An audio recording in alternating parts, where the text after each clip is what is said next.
आज की बैठक में मैं सभी अपने जेपीसी मेंबर्स को धन्यवाद देता हूं कि जिस तरह से इस ज्वाइंट पार्लियामेंट्री कमेटी ऑन वक्फ जो स्पीकर साहब ने हमें मैंडेट दिया था, उसमें वाकई सभी ने पिछले 6 महीने से लगातार बैठकों में साथ दिया। बैठकों में डिटेल डेलिब्रेशंस हुआ, डिस्कशंस हुआ और डिस्कशंस के बाद आज फाइनली आज जो जेपीसी की ड्राफ्ट रिपोर्ट थी और जेपीसी का जो क्लॉज बाय क्लॉज जो हम लोगों ने 27 तारीख को हमारे 14 क्लॉजेज में अमेंडमेंट्स हुए थे, उसका एक अमेंडेड जो बिल था दोनों को मेजॉरिटी के साथ अडॉप्ट किया अच्छे माहौल में सभी सदस्यों ने। और मुझे मालूम है कि जो आज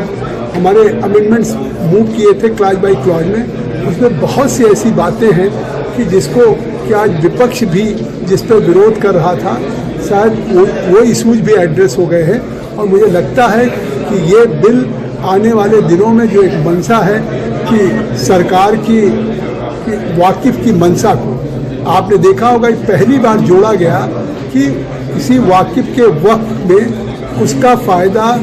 पसमानदा को, गरीब को, विमेन को, बच्चों को, आर्फन को मिले।